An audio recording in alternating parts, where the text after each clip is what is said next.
يستمعون القول فيتبعون أحسنه والحمد لله رب العالمين.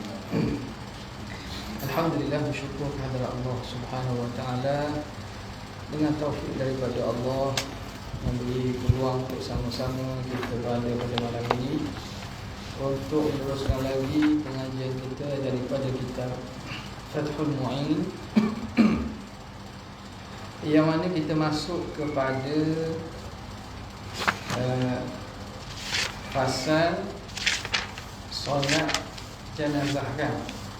Itulah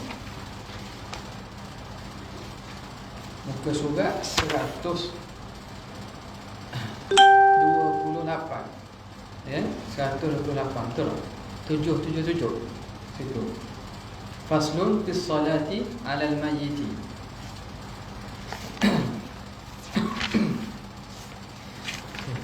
Bismillahirrahmanirrahim. Qala al-muallif rahimahullah wa nafa'na bihi wa bi'ulumihi fid darain amin ya rabbal alamin. Qala faslun fis salati 'alal mayyiti wa syuri'at bil madinati wa qila hiya min khasa'is hadhihi al-ummati. Salatul mayyiti al-mayyiti al-muslimi ghairi syahidin fardu kifayatin lil ijma'i wal akhbari ka ghuslihi walau ghariqan lianna ma'muruna bi ghuslihi fala yasqutul fardu 'anna illa bi fi'lina wa in syahadna al malaikata tughassilahu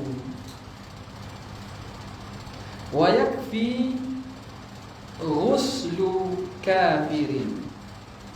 Okay. Kata dia fasal pada sembahyang atas mayat.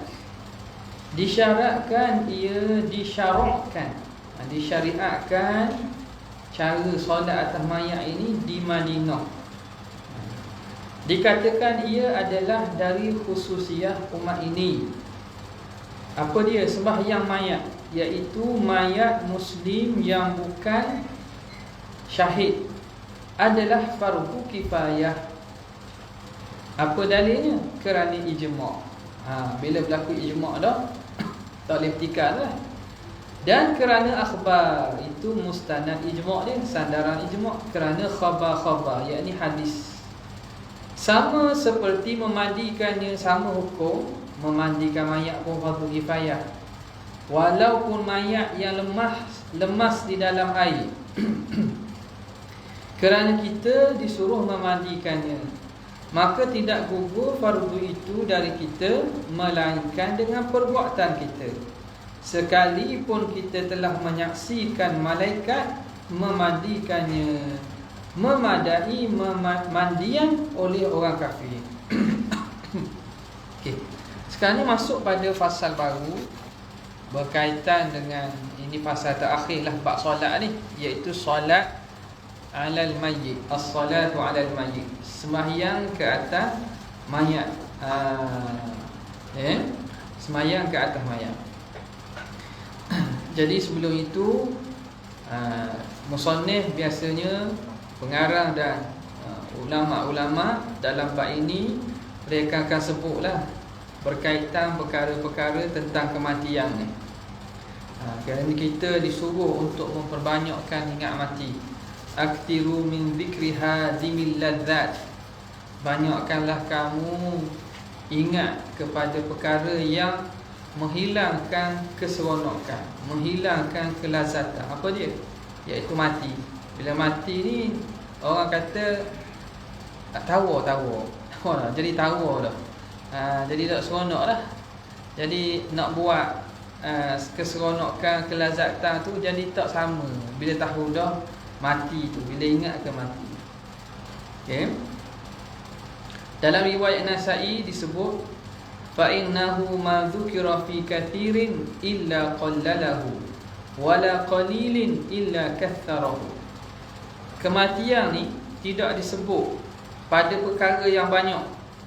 Mana perkara yang banyak? Dunia lah. perkara orang nak cari banyak dunia. Tidak disebut tentang perkara dunia kecuali menyebabkan jadi sikit. Bila ingat ke mati jadi dok banyak mana, dok tamak mana. Kalau tak ingat mati tu rasa tamak, rasa dok cukup semua. Tapi bila ingat mati akan menyebabkan kurang. Dan dia tidak disebut pada perkara yang sedikit kecuali akan banyakkan. Mana? Benda orang tak mau buat banyak ni amal. Benda orang nak buat sikit ni amal. Amal ni orang tak suka. Orang tak mau banyak-banyak.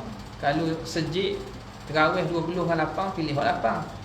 Tak. Kalau semayang sunat boleh 4 boleh 2, pilih hak 2. Jadi orang memang nak sikit.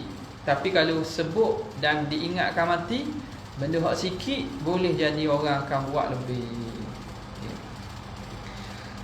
Jadi maka Nabi SAW dengan cara baginda Nabi mengkuburkan, memandikan dan menguruskan beberapa jenazah sahabat-sahabat baginda. Menguruskan. Jadi daripada itu ulama ambil panduan bagaimanakah cara pengurusan jenazah. Bagaimana cara pengurusan jenazah ini. Kita tak boleh buat sebagaimana mudah-mudah. Jadi dari segi sebahagiannya ada daripada pensyariatan umat-umat terdahulu.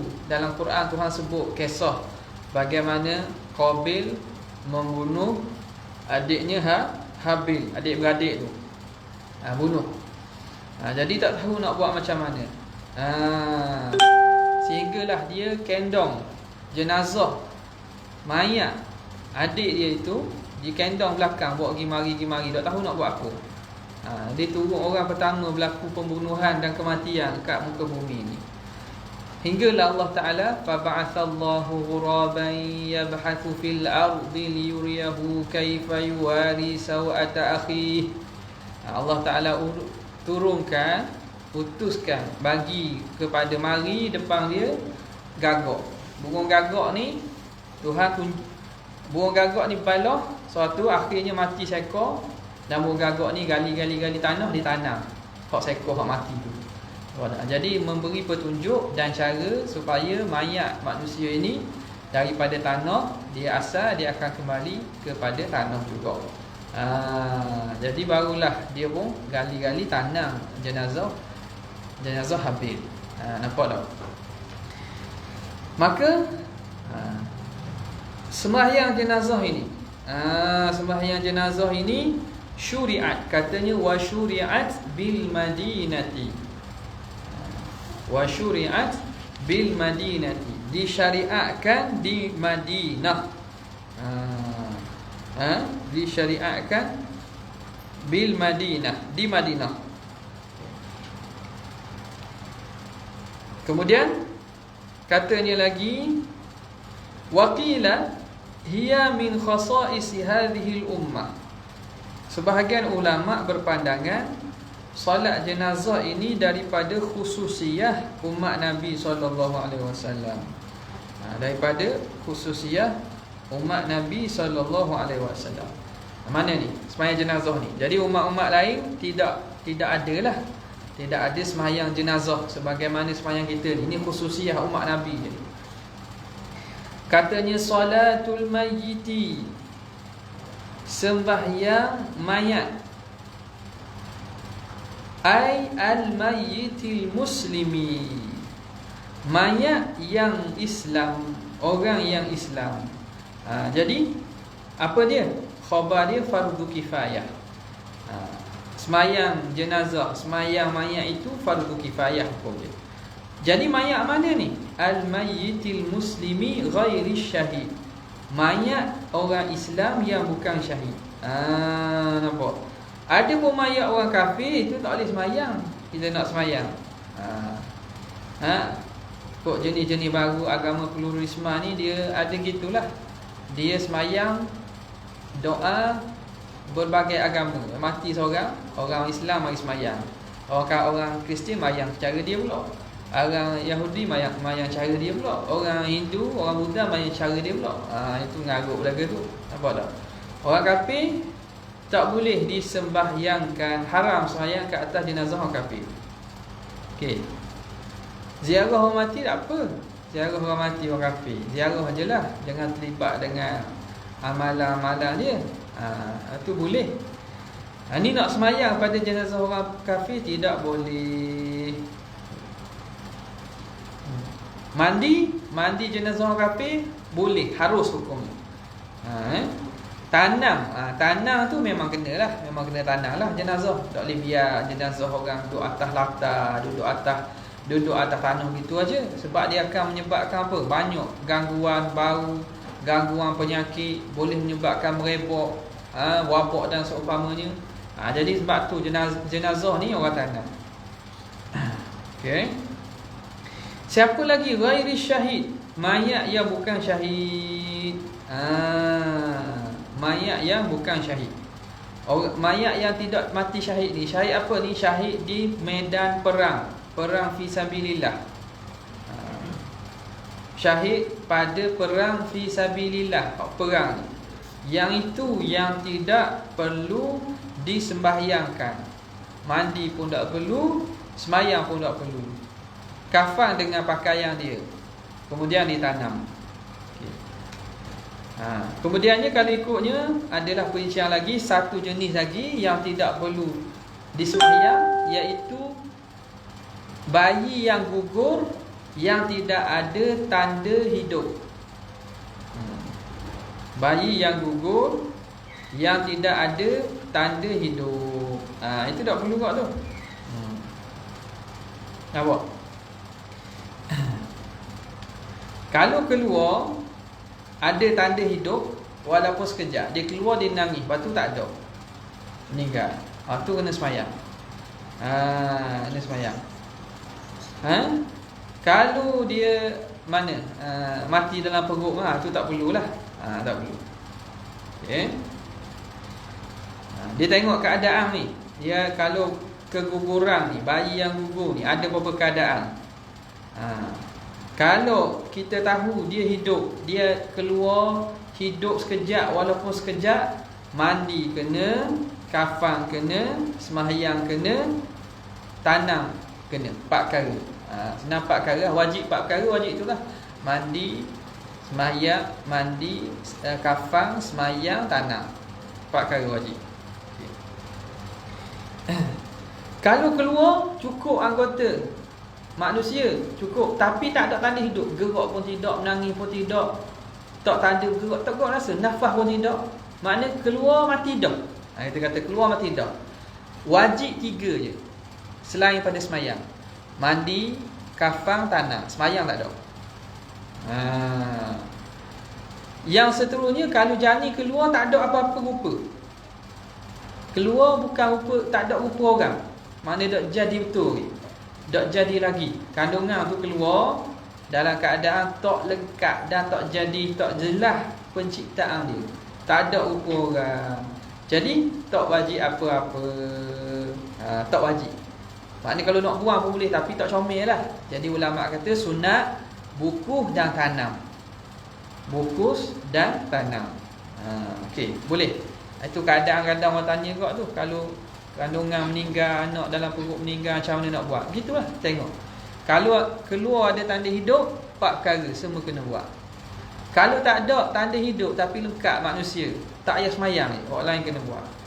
Kalau tak ada rupa langsung, keluar darah ke tulang ke, dan anggap apa nama ni, dak lengkap dan seumpamanya, kalau ketika itu tak perlu buat apa-apa, tapi sunat kita bukuh dan tanam dia.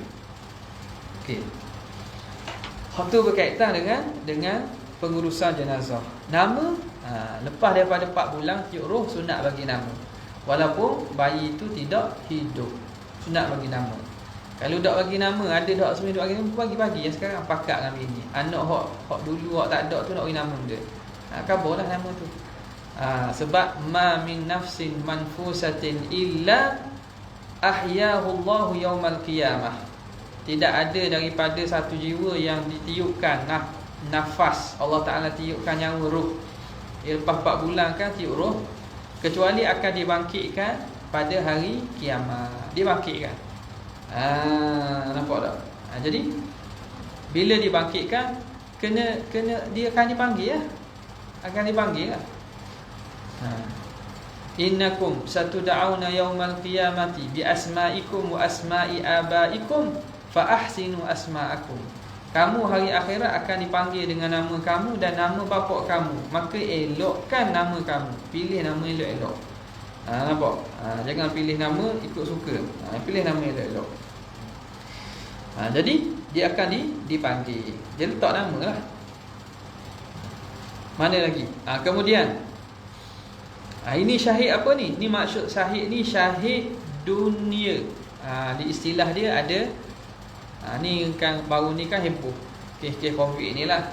Ada manggil syahid. Okey, dia syahid ni pada istilah dia ada 3 gelaran. Syahid dunia akhirat, syahid dunia saja, syahid akhirat saja. Jadi syahid yang dimaksudkan di sini ialah syahid dunia. Sama ada dunia saja atau dunia akhirat tak kira. Siapa dia syahid dunia? Orang yang mati dalam perang fi sabilillah. Itu syahid dunia. Kalau syahid dunia akhirat, dia mati fi sabilillah kerana Allah. Itu syahid dunia akhirat nama. Kerana dia mati kerana perang fi sabilillah. Lagi pula kerana meninggikan kalimah Allah. Kerana Allah Ta'ala dinama syahid dunia akhirat. Orang yang syahid dunia saja, orang yang perang fi sabilillah tapi bukan kerana Allah.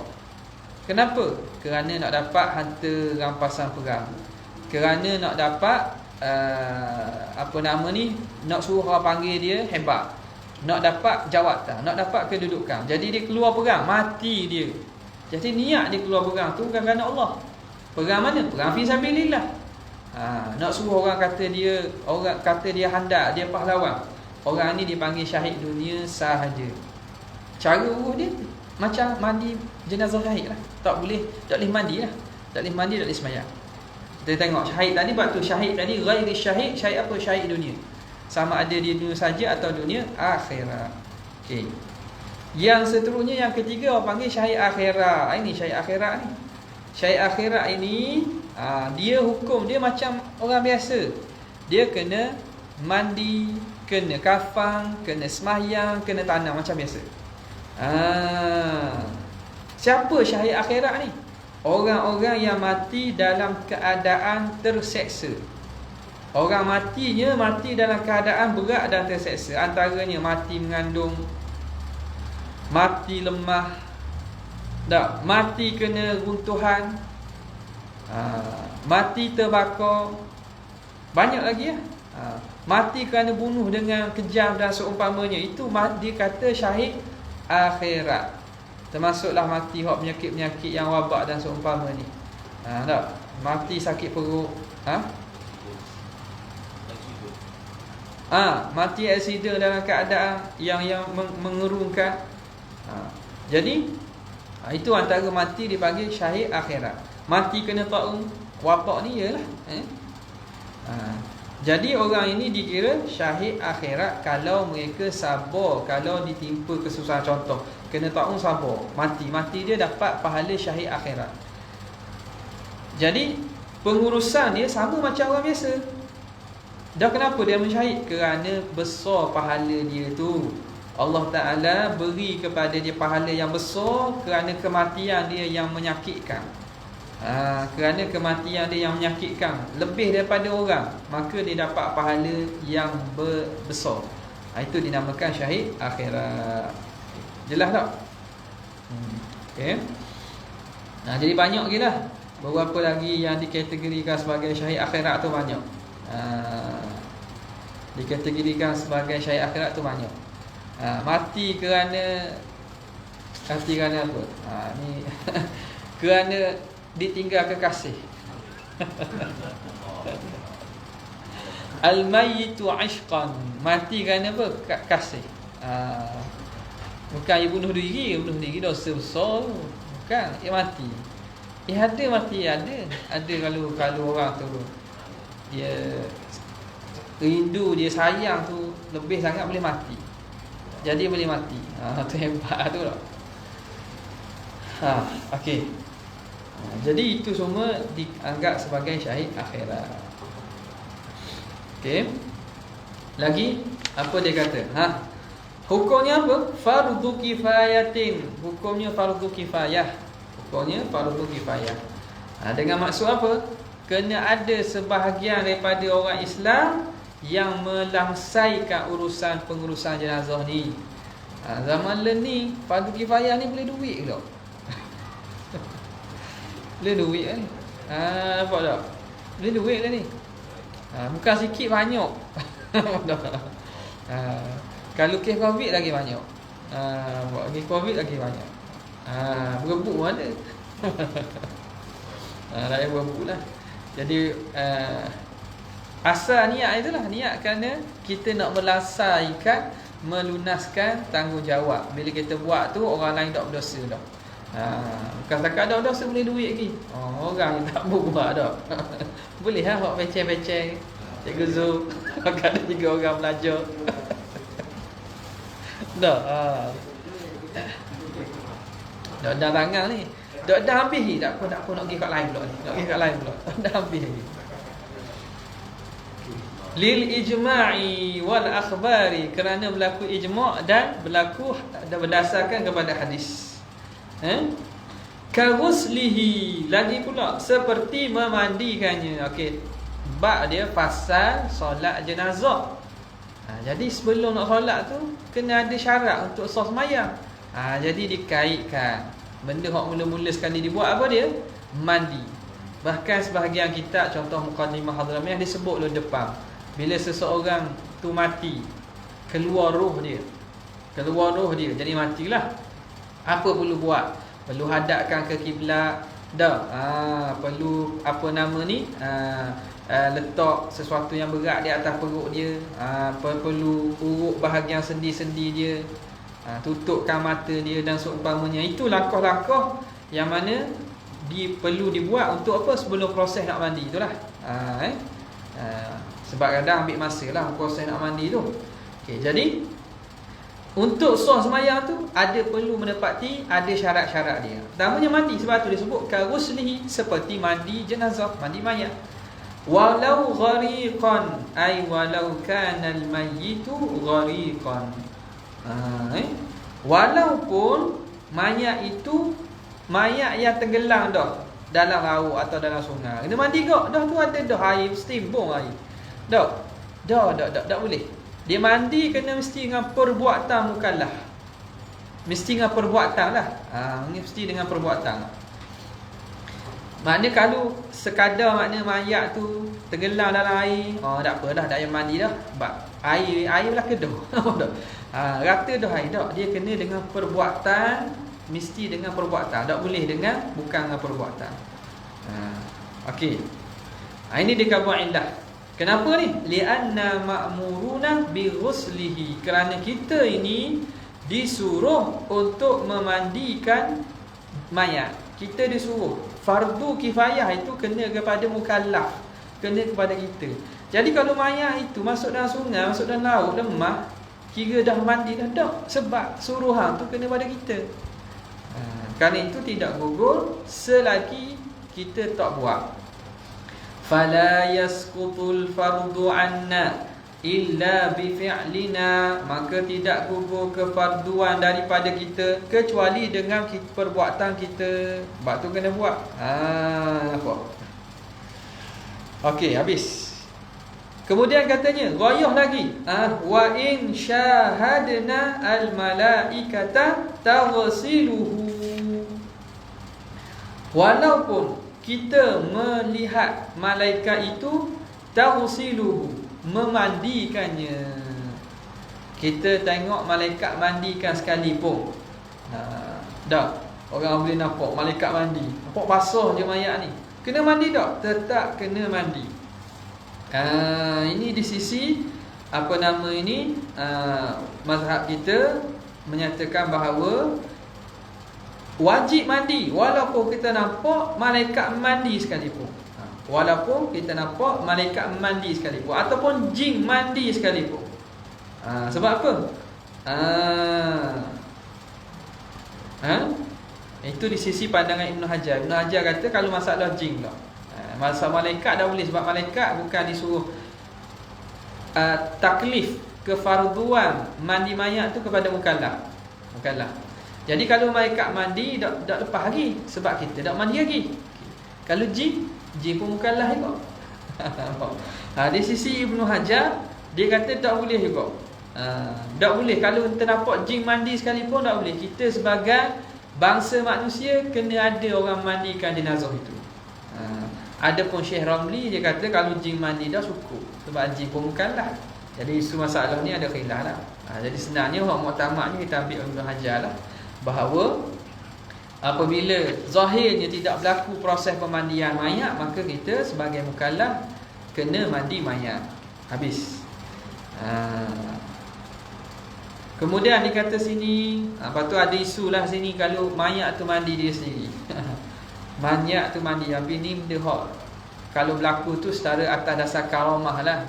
Atas dasar karamah, mayat tu bangun mandi diri dia sendiri, maka adakah memada ataupun tidak? Jadi pandangan sebahagian fatwa ulama mengatakan kalau mayat tu sendiri memandikan diri dia sendiri, maka cukup dah, mandi tu telah dikira, kerana dia tu melakukan perbuatan atas diri dia juga.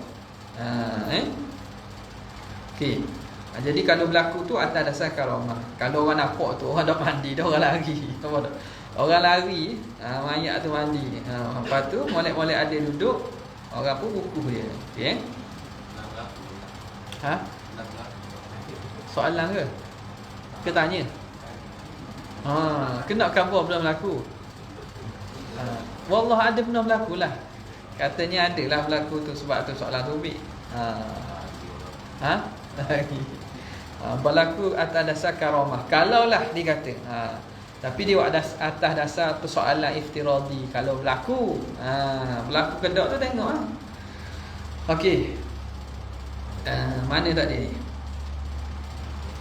Kemudian katanya, wa in syahadna al malaikata taghsiluhu. Habis. Kemudian kata musannif rahimahullah, wa yakfi ghuslu kafirin, memadai memandi oleh orang kafir. Orang kafir yang mandikan cukup, sudah memadai. Sebab apa? Sebab tujuan mandi ialah membersihkan.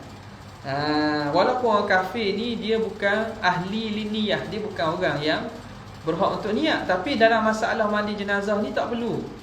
Tidak berhajat kepada niat orang mandi. Kena ada perbuatan orang memandikan jenazah. Itu sudah cukup. Walaupun tukang mandi tu orang kafir, atau walau min kafirin tu. Wa yakfi ghuslu kafirin. Cukuplah yang memandi orang kafir. Maknanya tukang mandi tu orang kafir. Boleh tak? Boleh. Wa yahsulu aqalluhu bi ta'mimi badanin bil ma'i marratan hatta ma tahta kulfatil aqlafi 'ala al asah sabiyan kana al aqlafu aw balighan. Qala al 'abbadi wa ba'dul hanafiyyati la yajibu ghuslu ma tahtaha. Kata dia, terhasil sekurang-kurangnya dengan meratakan tubuh dengan air sekali rata, sehinggakan apa yang di bawah kuluk orang yang berkuluk, di atas yang paling sahih, sama ada yang berkuluk itu kanak-kanak ataupun orang balik. Kata Al-Abbadi dan sebahagian Hanafiyah, ulama Hanafi tidak wajib membasahkan apa yang di bawahnya. Okey. Masalah sekarang ni, apa syarat mandi? Katanya wa yahsulu aqalluhu, terhasil sekurang-kurang mandi, bi ta'mimi badanihi bil ma, dengan meratakan badan mayat dengan air. Kita ratakan air dah kira sah dah. Dah tu kapur baru dah. Patu air benda lagi, air kapur baru, air wangi yang air bidara tu, itu sunat. Kalau tak ada arah lah. Kalau tak ada arah, tak ada, mandi je, rata air dah cukup dah. Kira dah sah dah mandi tersebut. Faham? Jadi dengan meratakan tubuh mayat dengan air marratan, sekali. Orang buat 2-3 kali tu sunat dah. Hatta ma tahta kulfatil aqlafi, sehingga barang yang di bawah kuluk orang yang berkuluk.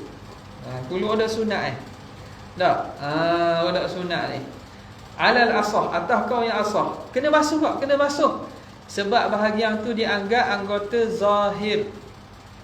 Tak. Dianggap anggota zahir. Mana bahagian bawah kuluk tu dianggap anggota zahir. Sebab itu orang Islam, bahkan agama Ibrahimiyah, agama yang asal pada Nabi Ibrahim ni, dia disuruh untuk sunat. Nampak tak? Disuruh untuk sunat kerana nak menjaga kebersihan. Jadi penyakit sebab dok sunat ni banyak sangatlah. Kalau orang dewasa banyak. Jadi kerana itu, bila anggota itu dianggap anggota zahir, orang dok sunat, maka kawasan tu tertutup. Dia kena basuh kau kena basuh. Okey. Lepas ni dia akan khabar. Alal asah, di atas kau yang paling kuat kena basuh.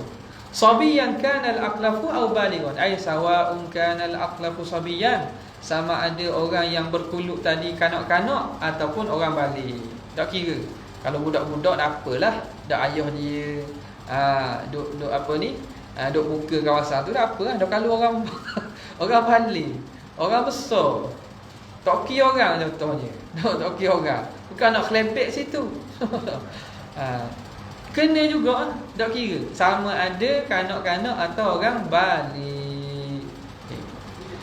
Kemudian Syekh kita menukilkan pandangan Syekh Al-Abbadi dan juga sebahagian ulama Hanafi. Ini bukan hal mutamak ni, dinukil saja. Kata dia, la yajibu ghuslu ma tahtaha, tidak wajib basuh di bawah bahagian kuluk. Okey. Jadi tak wajib basuh bahagian bawah kuluk. Waktu pandangan yang kedua, pandangan Syekh Al-Abbadi dan sebahagian ulama Hanafiyah. Lepas tu kata dia,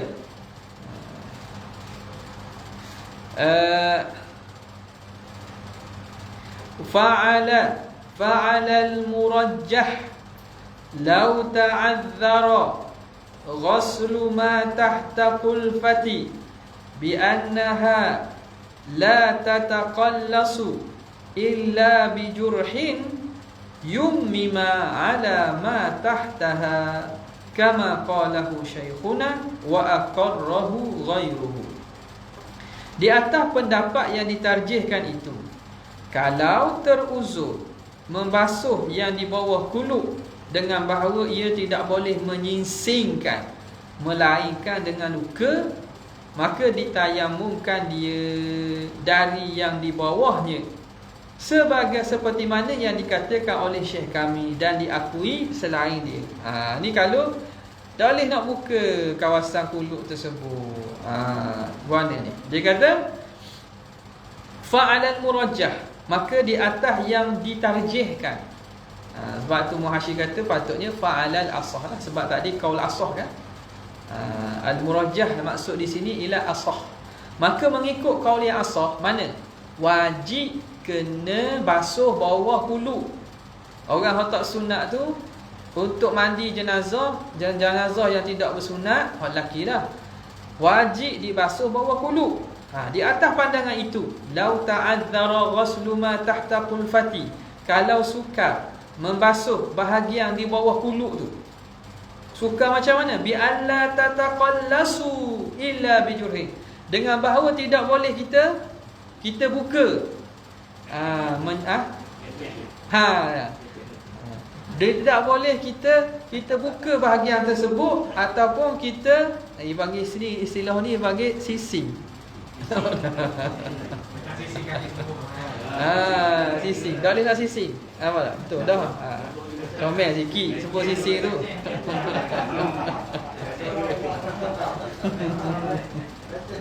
Dia boleh menyising. Apa tak? Kan tu orang lain tak faham, aku faham lain. Boleh sising, tak boleh nak buka. Tak boleh nak buka bahagian tu. Anda tengok dia kata sising, boleh ke tu? Tak boleh menyisingkan di bawah bahagian bawahnya illa bijurhin, kecuali dengan cedera. Tak boleh buat sangat kan, darah cedera kan. Maka caranya macam mana? Ini pandangan yang kata wajib basuh. Yummima amma tahtaha, hendaklah ditayamum barang yang di bawahnya. Awak tayamum mana? Tayamum pula ambil pasir tok situ. Jangan tok situ pasir. Tayamum pada muka dan tangan. Ni ada gak orang faham di tayamum bahaya. Kata tu. Nampak tak? Memang ada orang kat gitu. Ambil pasir letak situ. Bukan tak pasir situ, tayamum situ. Tayamum tu muka dengan tangan, dua tangan ni lah. Macam tayamum biasa lah. Jadi kita niat tayamum muka dan tayamum dua tangan tersebut, ganti tempat hak tak kena air tu. Gitu. Jangan ambil pasir tok situ. Okey.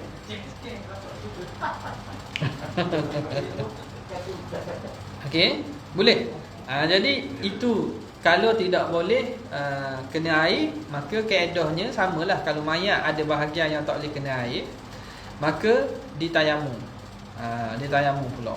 Samalah kisnya kalau mayat itu contoh ada apa? Tatu. Dan seumpamanya bahagian yang mana? Bahagian dia tak dikena air tak? Tak dikena air. Boleh lah ke? Tak apa, lepas mandi pun boleh, sebelum mandi boleh apa? Tayamum menggantikan kawasan tersebut. Okey. Dia kata yumima, wajib ditayamumkan amma tahtaha, barang yang di bawahnya, kama qalahu syekhuna, sebagaimana berkata akan dia oleh guru kami Ibnu Hajar, wa aqarrahu ghairuhu, dan mentakrirkan, menguatkannya oleh orang lain, ulama lain pun sokong.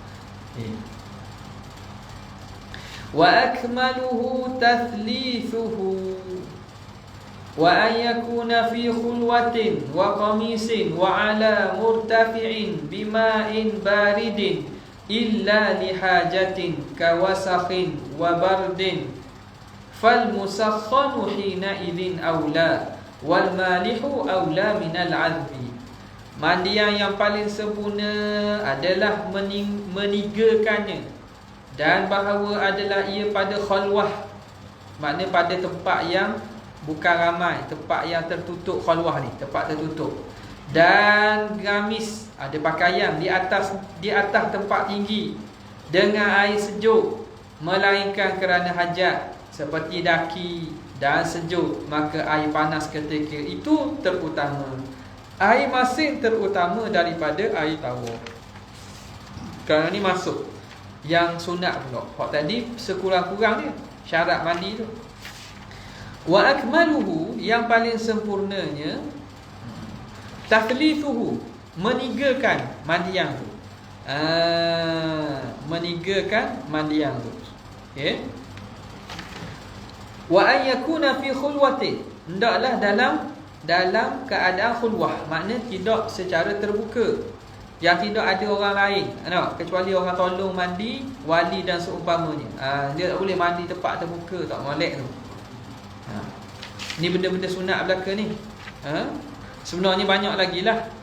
Secara praktikalnya boleh benda ni orang buat khusus benda. Khusus mandi jenazah. Bagaimana nak letak jenazah? Kalau seorang macam mana tak? Kalau ramai mudah lah. Bagaimana nak letak, nak tekan perut dia. Semua itu secara praktikalnya lebih jelas lah. Kita nampak ada, kalau ada contoh pelakon jenazah, nampak jelas lagi. Ini kita musannaf sini sebut secara umum je. Wa qamisin, dengan pakaian, jangan dicabut sebab telanjang tu, jangan. Tutup aurat dia, letak pakaian. Wa ala murtafi'in, tempat tinggi, jangan rendah. Supaya apa? Supaya air boleh mengalir. Kalau sama mendatar dengan air, jadi air menajis, mutanajis bercampur lagi. Tempat tinggi.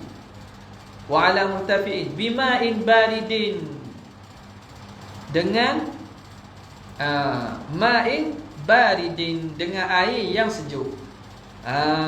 Dengan air yang sejuk. Ada soalan tanya, kalau berulang tempat yang kena tayamum, adakah berpada satu tayamum saja? Cuba jawab.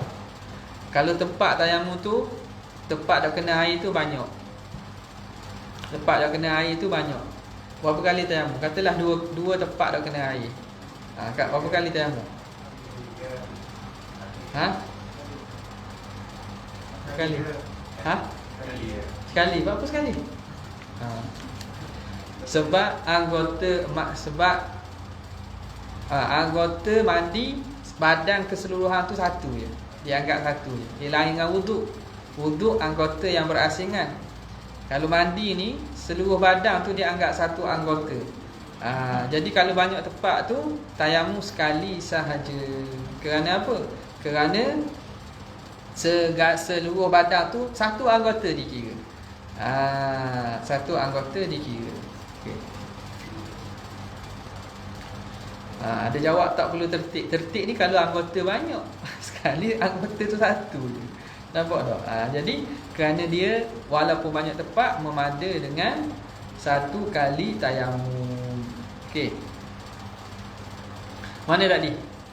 Kemudian dia kata di tempat yang tinggi, bima'in baridin, dengan air yang sejuk.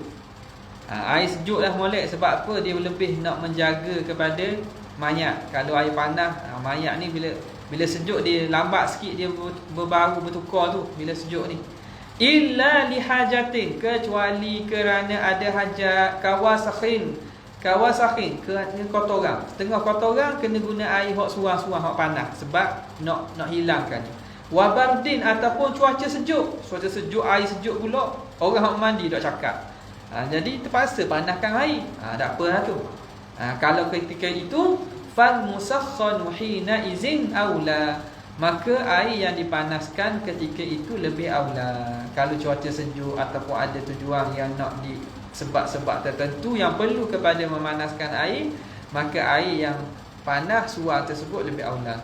Wal malihu aula minal azbi, air yang masin lebih aula daripada air tawar. Kalau mandi dengan air laut lebih aula daripada mandi dengan air biasa. Sungguhlah, sebab dari segi garam tu dia dapat bantu untuk mengekalkan lama tubuh jenazah itu. Apa dia? Inti barang kahwin. Wa yubadiru bi ghaslihi wallahu taala ala wa.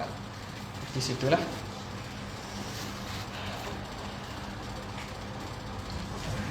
Ada soalan?